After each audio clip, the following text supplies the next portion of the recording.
প্রশ্ন করছেন রেদওয়ান ভুঁইয়া, ইরানের শিয়ারা কি মুসলিম উম্মার অংশ কিনা বা তাদের ভালো আমরা চাইতে পারি কিনা? শিয়ারা কি মুসলিম? তাদের জন্য কি দোয়া করা যাবে? আজকের প্রশ্নটা অত্যন্ত সংবেদনশীল। আজকাল বাংলাদেশের সাধারণ মুসলমানগুলো খুব দ্বিধাদ্বন্দ্বের মধ্যে আছে। অনেকেই আমাকে প্রশ্ন করতেছেন, হুজুর, শিয়ারা কি আদৌ মুসলিম আর তাদের জন্য কি দোয়া করা যাবে?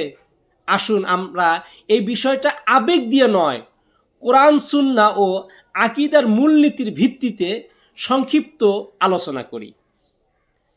মুসলমান হওয়ার মূল ভিত্তি কি? এ ব্যাপারে রাসূলুল্লাহ সাল্লাল্লাহু আলাইহি ওয়াসাল্লাম থেকে আমরা একটা হাদিস আপনাদেরকে বর্ণনা করে শোনাতে চাই। রাসূলুল্লাহ সাল্লাল্লাহু আলাইহি ওয়াসাল্লাম বলেন, মান সাল্লা সালাতানা ওয়াস্তাকবালা কিবলাতানা ওয়া আকালা যাবিহাতিনা ফাহুয়া মুসলিম। যে আমাদের মতো নামাজ পড়ে, আমাদের কিবলাকে কিবলা মনে করে মুখ ফিরায়, সে মুসলমান। এটা সহিহ বুখারী শরীফ থেকে কোট করা হয়েছে। আর এ ব্যাপারে কুরআনুল কারীমের মূল ভিত্তি হলো মহান আল্লাহ রাব্বুল আলামিন পবিত্র কালামুল্লাহ শরীফের ৯ নম্বর সূরা আত-তাওবার ১১ নম্বর আয়াতে কারিমার ভিতরে ইরশাদ করেন, ফাইন তাবু আকামুস সালাতা ওয়া আতাবুস যাকাতা ফাইখওয়ানুকুম ফিদ্দীন। আল্লাহ রাব্বুল আলামিন বলেন, তারা যদি তওবা করে, সালাত কায়েম করে, যাকাত দেয়, তবে তারা তোমাদের দ্বীনী ভাই। অর্থাৎ ইসলামের মৌলিক স্বীকৃতি হলো তাওহীদ, রিসালাত আর ইসলামের মৌলিক ইবাদতগুলো। তাহলে আসুন আমরা শিয়াদের বাস্তবতা কি এটা জানার চেষ্টা করি। শিয়ারা একক দল নয়, তাদের ভিতরে দল উপদল বিভিন্নভাবে গোত্রে গোত্রে ভিন্ন ভিন্ন আছে। কেউ শুধু রাজনৈতিক ঐতিহাসিক মতভেদে বিশ্বাসী, কেউ বা ইমামতকে আকীদার স্তম্ভ মনে করে, কেউ বা আবার সাহাবায়ে কেরামদের ব্যাপারে কঠোর অবস্থান নেয়। সব শিয়াকে এক রায়ে ফেলা জ্ঞানসম্মত নয়। আমি আপনাদেরকে বলতে চাচ্ছি, আকীদাগত বিচ্যুতি থাকলে রায় কি হবে? এ ব্যাপারে আমরা আহলে সুন্নাত ওয়াল জামাতের আলেমদের নীতিগুলো অবলম্বন করতে পারি।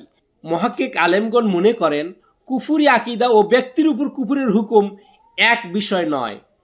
দলিল প্রতিষ্ঠা ও ইলিম পরিষ্কার হওয়ার আগ পর্যন্ত ব্যক্তিকে তাকফির বলা, তাকফির ফতুয়া দেওয়া, কাফির বলা জায়েজ নাই, কাফের বলা যাবে না। এ ব্যাপারে রাসূলুল্লাহ সাল্লাল্লাহু আলাইহি ওয়াসাল্লাম থেকে একটা হাদিস আপনাদেরকে কোট করে শোনাতে চাই। ইদা ক্বালা রাজুলু লিআখিহি ইয়া কাফির ফাকাদ বাআ বিহা আহাদুহুমা।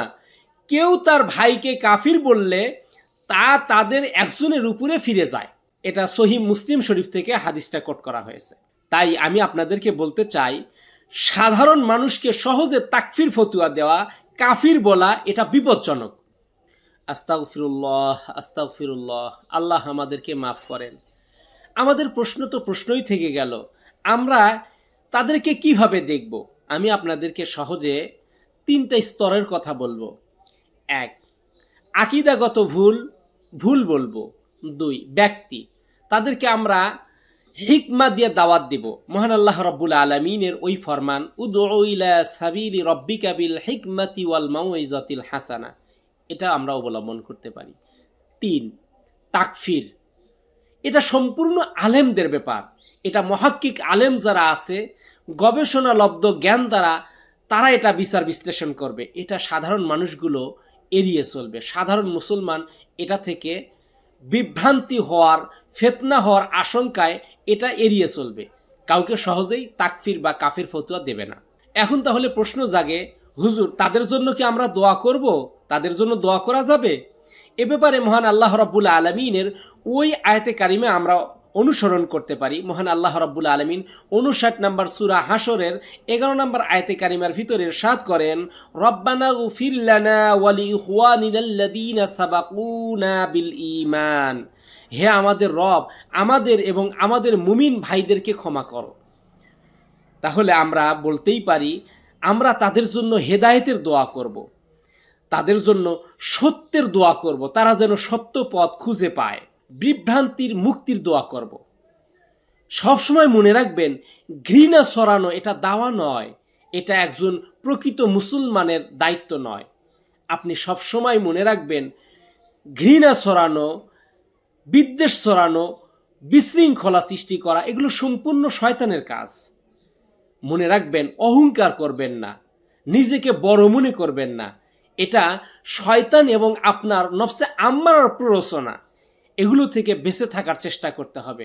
সব সময় মানুষের জন্য উদারতা দেখাতে হবে, মানুষের জন্য আল্লাহ রাব্বুল আলামিনের কাছে হেদায়েতের দোয়া চাইতে হবে।